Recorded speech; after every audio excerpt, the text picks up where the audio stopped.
देख करके लोग आश्चर्यचकित।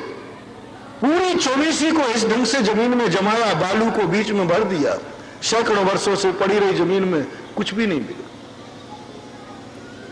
सुरक्षा का जो भाव होता था, इसी प्रकार से कई बार ऐसी स्थितियां बनती है कि हमारे पूर्वजों को बड़ी बहुमान के साथ बहुमूल्य जिन बिंबों का, शास्त्रों का निर्माण करते हैं, लेकिन उनकी सुरक्षा के लिए कई बार उनको मजबूर होकर के सर्व दर्शन के योग्य न रख करके और उनकी सुरक्षा करने का विचार करते हैं। आताताई शक्तियां हमेशा आती रही। धर्म जहां है तो धर्म को मिटाने वाले भी उत्पन्न होते रहे। राम है तो रावण पीछे से रहेगा, पारसनाथ है तो कमठ भी रहेंगे। तो ये सारी स्थितियां चलती रहेंगी। उसके बावजूद भी हमारे सुरक्षा करने का परिणाम आया। उसका परिणाम ये निकलता है कि जगह जगह आज हमें अनमोल धरोहर उपलब्ध हो रही, जिसको बनाने की तो कल्पना ही नहीं की जा सकती कि आज तुम भी कभी अपने द्रव्य से, अपने हाथों से ऐसा जिनबिंब इस कलिकाल में जो छठे काल की तरफ जा रहा है, क्या आपका भाव हो सकता है?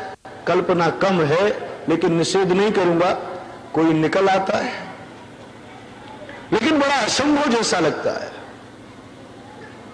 और इस असंभवता को प्रकट करने के तरीके जब आते हैं, उनमें संस्कार है उन महान भक्तों की, उनमें संस्कार है उन आचार्यों के, साधुओं के सूर्य मंत्र की, उनमें संस्कार है उन देवताओं के एक प्रकार की रक्षा करने के परिणामों से।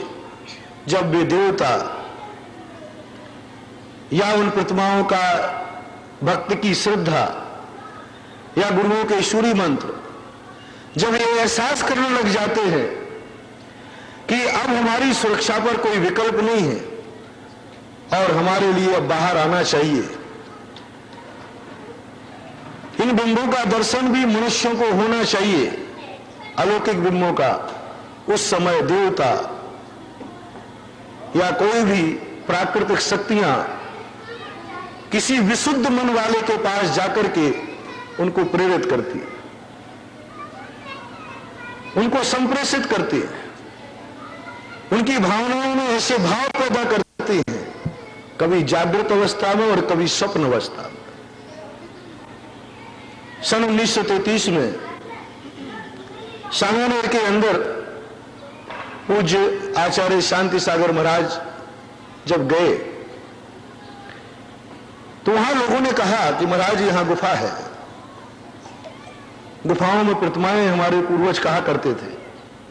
उन्होंने कहा तुम लोग सब गप करते, जो देखो वही कहता है हमारी गुफा में भगवान है, हम कुछ नहीं मानते, हमें कुछ नहीं। महाराज ने गृहस्थों की भावना को सुनकर के अनसुनी कर दिया, ठुकरा दिया। गृहस्थों की नहीं चली, साधु के सामने क्या चलेगी? साधु ने कह दिया नहीं चुप रहो, कुछ नहीं है, बेफालतू बातें मत करो। जैसे ही महाराज ने भक्तों की भावना, बड़ी कामना थी लोगों की कि आचार्य शांति सागर महाराज आए हैं और हमारे पूर्वज जो कहा करते थे कि सांगानेर की गुफा में प्रतिमाएं रखी हैं, महाराज बड़े ज्ञानी हैं, तपस्वी हैं, जरूर निकाल के दर्शन कराएंगे। लेकिन महाराज ने उनकी बात को ठुकरा दिया। महाराज भी हो तो क्या हुआ, आखिर भावना महाराज से भी बहुत बड़ी होती है, धर्म से बड़ी होती है भक्ति। राम और भरत के बीच में संवाद में राम हार गए और भरत जीत गए। राम धर्म के पक्ष में थे और भरत भक्ति के पक्ष में थे। भरत का सत्य धर्म नहीं था, लेकिन सत्य धर्म को भरत के सामने झुकना पड़ा, हारना पड़ा। इसी प्रकार से जब भावनाएं तीव्र होती हैं तो महाराज तो क्या, भगवान को भी भक्त के अधीन होना पड़ता। आप लोग कहते हैं ना भगवान भक्त के अधीन होते, जिसका अर्थ यही है कि भक्ति के माध्यम से भक्त अपनी भक्ति से भगवान को भी बांध सकता है। पर महाराज तो बहुत छोटी चीज है भगवान के सामने। सारे लोग चुप हो गए। जैसे उन श्रावकों की भावना पर दमन हुआ, भावनाओं का उपेक्षा हुई, देवताओं के आसन कांप गए। और देवता का आसन कांपा और देवता को एकदम हृदय द्रवीभूत हुआ। बोले महाराज, आप महाराज हैं तो ठीक है, लेकिन भक्तों की भावना है, उनकी आपसे बहुत बड़ी आशा है, थी, ठुकरा दिया आपने, ठीक नहीं किया। रात्रि में महाराज सो रहे थे, सोते सोते उनको स्वप्न आया कि श्रावक जो कह रहे हैं वो सही है, और उन्हें रास्ता दिखा। तदनुसार महाराज ने दूसरे दिन सवेरे कहा, भाई आप लोगों की भावना सही है, मुझे स्वप्न में संकेत मिला है, फलानी दीवार के स्थान से यहां से रास्ता है, चलो मैं जाता हूं और उन प्रतिमाओं को तुम्हें दर्शन कराता हूं। महाराज ने कराया। वो तो महाराज थे शांति सागर महाराज, बड़े तपस्वी ज्ञानी पुरुष, उनके सामने तो मैं तो उनकी चरणों की धूल हूं, बहुत छोटा हूं। आपके यहां सांगानेर में इतना डर नहीं था, क्योंकि शांति सागर महाराज कम से कम पहले एक चैत्यालय दिखा गए थे, तो वो था। लोग सवेरे से मुझे परेशान कर रहे हैं, महाराज आपने पहले से क्यों नहीं कहा, क्यों नहीं कहा। मैंने कि भैया मैं वैसे ही गंजा हूं, थोड़े बाल बचे ये भी खत्म करवाना थे क्या, कैसे कह दूं मैं। सांगानेर में तो ये था कि आचार्य शांति सागर महाराज की लगा रखी हुई प्रतिमाएं हैं, उनको मैं ले आऊंगा, और दूसरा चैत्यालय मिले या न मिले, लेकिन पहला चैत्यालय तो पक्का था। लेकिन यहां की स्थिति बड़ी विकट हो गई, सांगानेर से भी ज्यादा विकट में। बहुत दिनों से लोग कह रहे महाराज आपको चांदखेड़ी आना है, प्रतिमा निकालना है। मैंने कि भैया मुझ जैसे छोटे साधु को आप इतना बड़ा मत बनाओ, मैं बहुत अज्ञानी साधु हूं, मेरे पास इतना निमित्त ज्ञान नहीं है कि जहां कोई रास्ता ना हो वहां रास्ता खोज लूं। हाँ इतना जरूर मेरे पास साहस है, रास्ता दिखा दो तो वो शेर की मियाद में भी सामायिक कराऊं, रास्ता दिखा दो तो रास्ता खोजने की ताकत मेरे पास नहीं है, क्योंकि अवध ज्ञान नहीं है, मना पर्याय ज्ञान नहीं है, कोई बड़ा निमित्त ज्ञान नहीं है। एक विल पावर है, एक आस्था है, एक श्रद्धा है, एक अपने आत्मा में जो मैंने रत्नत्रय धारण किया, धर्म दिया, जैन धर्म की जो मैंने अपनी आत्मा में अनुभूति की, उस अनुभूति पर विश्वास है। उस अनुभूति पर हमारा अकाट विश्वास है कि जब जैन धर्म स्वीकार किया है, आत्मा की पर्याय बनाई है, तो फिर डरने की कोई जरूरत नहीं है।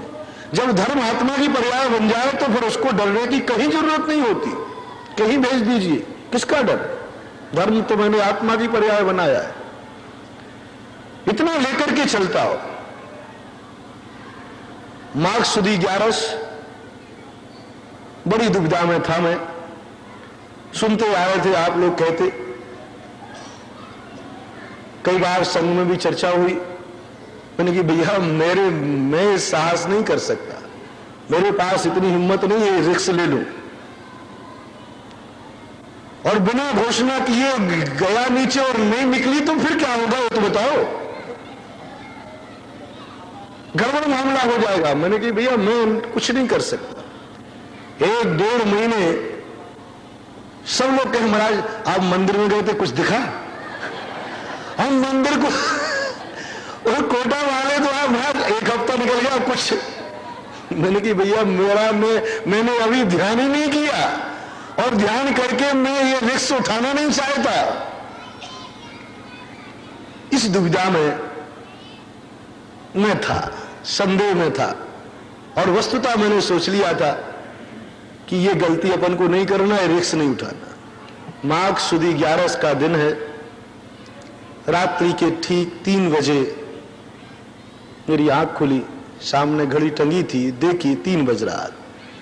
उसके बाद मुझे फिर से झपकी आ गई, और झपकी आते ही एक व्यक्ति मेरे पास आया सामने, बहुत अच्छे बादामी कलर के शेरवानी पहने हुए था, पिंक कलर की पगड़ी बांधे हुए था, और वो कहता है महाराज उठो, पहले नमोस्तु किया उसने, उठो।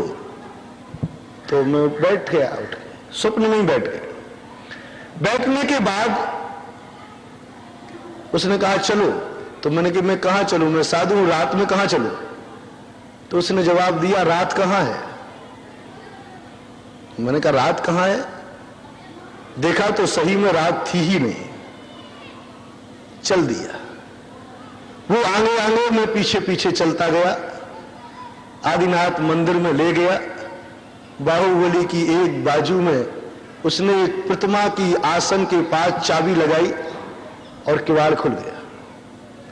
अंदर गया, जीना उतरा और उसके बाद कहता है यहां जाना है। मैंने कि तुम चलो ना आगे।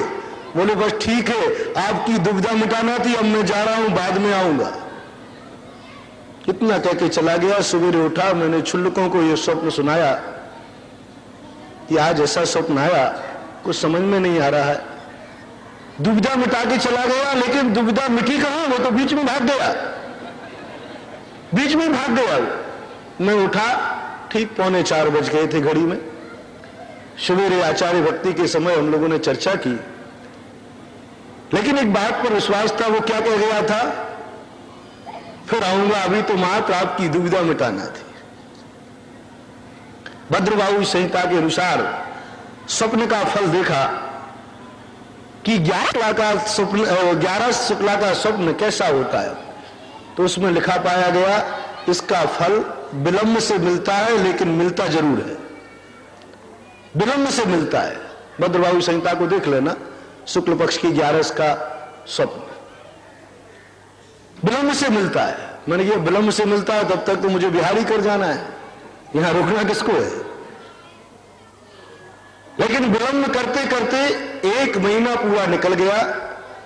फाल्गुन शुक्ला सप्तमी को, परसों के दिन, परसों सप्तमी कब थी, गुरुवार था, सप्तमी के दिन फिर वही आया। बोले अब दुविधा छोड़ो और कार्य करो, तुम्हें जिन बिंब मिलेंगे, दुविधा में मत रहो, दर्शन होंगे अलौकिक प्रतिमा। लेकिन तुम्हारे अंदर एक उतावली थी। जब मैं तुम्हें 11 के दिन आया था, तो उस दिन का स्वप्न के आने की कहानी तुमने सबको क्यों बता दी? ये जरूर रहना दिया उसे। तो मैंने कहा भाई मैंने किसी को छुल्लकों को बताई और तो किसी को बताया नहीं, और 1-2 श्रावक को भी बताई। राजेंद्र था एक तुम्हारा निर्माण मंत्री, या धन्य कुमार बड़जात्या थे। एक दिन ऐसे जीना चढ़ते चढ़ते हो गए, मेरे मुंह से निकल गया कि भाई ऐसा स्वप्न है, और तो किसी, लेकिन नहीं बताना चाहिए। जब तक कार्य न हो जाए, अपने स्वप्न की या अदृश्य बातों को उजागर नहीं करना चाहिए। ये उसने मुझे संदेश दिया। कितनी अच्छी बात कही। जब तक उसका प्रैक्टिकल न हो जाए, कार्य रूप परिणत न हो जाए, तब तक आप साधु हैं। साधु को जब तक प्रैक्टिकल ना हो, तब तक अपने मुंह से कोई बात नहीं कहना चाहिए, कार्य रूप परिणत करो। मैंने कहा ठीक है, अब किसी को नहीं बताऊंगा। तो वो परसों सप्तमी का स्वप्न मैंने किसी को नहीं बताया, आज बता देता हूं।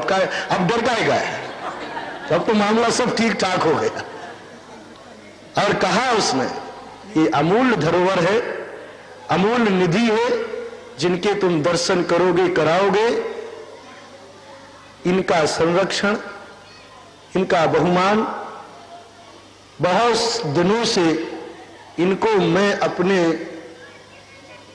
सहेज कर रखे था। बहुत दिनों से ये रखी हुई थी गुफा के अंदर।